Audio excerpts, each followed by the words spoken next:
And Hathaway just hit the red carpet in LA, and she basically broke the internet. The pregnant star showed off her growing baby bump in a crop top and low-rise jeans at her new movie premiere.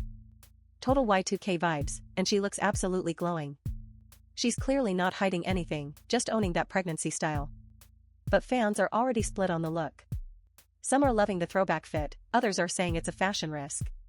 Do you think she nailed it or missed the mark? Tell us below. Rupert Murdoch as you've never seen him, Guy Pearce is unrecognizable in the first look at Danny Boyle's new film, Inc. And Netflix just dropped the release date. The movie dives into the ruthless birth of his tabloid empire, and it's already being called explosive.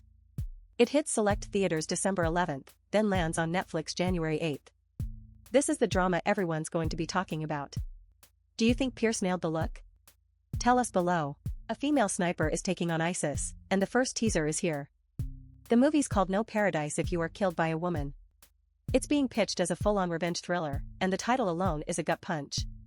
This isn't just another war film, it's personal, brutal, and it's premiering at Venice. But the question everyone's asking, is Hollywood glamorizing a real war? Do you think they made the right call? Tell us below. She drops a bomb at Bible study, 3 years of cheating, and she's not sorry. Kate's confession flips the script, she says she only fell in love because her marriage was already dead. No tears, no guilt, just brutal honesty.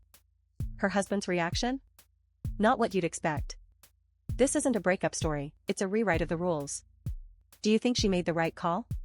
Tell us below. A Mexican director who made dark adult dramas just dropped a kids movie, and the whole industry is buzzing.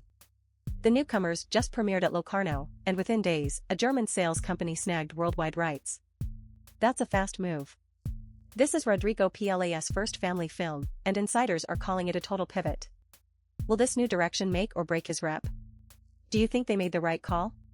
Tell us below. Wait, did you see what just took home the top prizes in TV? The Set Decorators Society just crowned its winners, and it's a major flex. Widow's Bay, Fallout, and Hacks all walked away with big honors. That's right, the shows with the most insane, detail-packed rooms just got their flowers. But here's the kicker, these set decorators basically built entire worlds from scratch. So, which show's vibe would you live in? Do you think they made the right call? Tell us below. Wait, they actually killed Helena?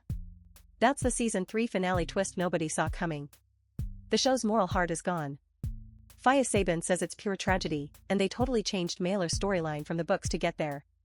Fans are losing it over this brutal choice. Did the writers go too far, or was this the only way? Do you think they made the right call? Tell us below. You remember Cooter from the Dukes of Hazzard? That lovable mechanic?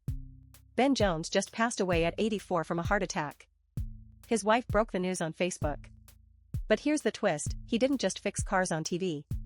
He swapped the garage for the Capitol, becoming a real-life politician in Georgia. 2 wild careers, 1 unforgettable face. Fans are already flooding social media with tributes. Do you think he made the right call? Tell us below. Wait, people actually think Usher sent a clone to his New Jersey show? Yeah, that's the wild conspiracy blowing up online. Fans swore they spotted a body double on stage August 7th. But Usher just shut it all down, saying, AI ain't that advanced. Straight up.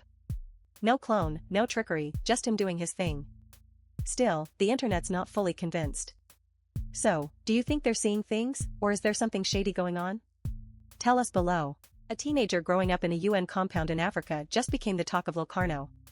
Florian Hoffman's film YAZZ just swept 2 major prizes at the Locarno Pro Awards. We're talking a coming-of-age story set inside a war-zone safe haven.